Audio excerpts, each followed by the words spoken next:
100 நாட்கள் தண்டால் சோழல இன்னைக்கு நாள் 38ங்க. காலையிலே வந்து பயணி ஒரு கிளாஸ் குடித்தா தான் நமக்கு அருமையாக இருக்கும். ஏன்னு கேட்டிங்கன்னா உடம்புக்கு ரொம்ப நல்லது காலையில் வெறும் வயிற்றில் குடிக்கிறது. நீங்களும் ட்ரை பண்ணி பாருங்கள், ரொம்பவே நல்லாயிருக்கும். இப்போ தான் மரத்தில் இருந்து இறக்குனது, வேற மாதிரி தரமான இருங்க. அப்படியே ஒரு போஸை கொடுத்தோம் பாருங்க, சரி நல்லா தான் இருக்குது. அப்படியே மண்ணுக்கு ஒரு மரியாதை கொடுத்துட்டு அப்படியே புஷ்அப் எடுக்க ஆரம்பிச்சிட்டேங்க. தண்டால் எடுக்கிறதுக்கு முன்னாடி கரெக்டாக அந்த கையை எப்போவுமே கரெக்டாக வேரியேஷனில் வைக்கணும். கரெக்டான பொசிஷனில் வச்சு எடுத்தால் தான் நமக்கு எப்போவுமே அந்த ரிசல்ட் எல்லாமே கரெக்டாக கிடைக்கும்னு சொல்லுவாங்க. அது தண்டால் எடுக்கிறதுக்காண்டி நம்ம இப்படி தான் கையை வைக்கணும், காலை வைக்கணும் அப்படிங்கிற மாதிரி நிறைய சொல்லுவாங்க. அதெல்லாம் நம்ம ஃபாலோ பண்ணி ஆகணும்.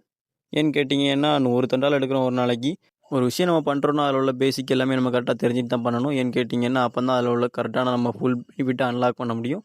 இன்றைக்கி எனக்கு ஒரு தரமான மோட்டிவேஷன் கிடச்சிதுங்க. ஒரு சின்ன பூச்சியை தான் பார்த்தேன், ஒரு பெரிய சிலந்தியை மேலே இழுக்க முடியாமல் இழுத்துட்டு போயிட்டு இருந்தது. சரி இதில் இழுத்துட்டு போகுதுன்னு பார்த்தா ஒரு செவத்தில் நெட்டுக்கு அது பாட்டு மேலே இழுத்துட்டு போயிட்டே இருக்குது.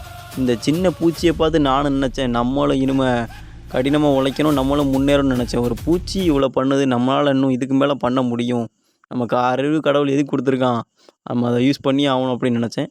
அதுக்கடுத்து ஒரு 2 கிளாஸ் லைட்டாக பயணியை குடிச்சிட்டு இன்றைக்கான பதிவை முடிச்சுக்கலான்னு முடிவு பண்ணிட்டோம். மீண்டும் அடுத்த பதிவில் சந்திப்போம் இனியவர்களே.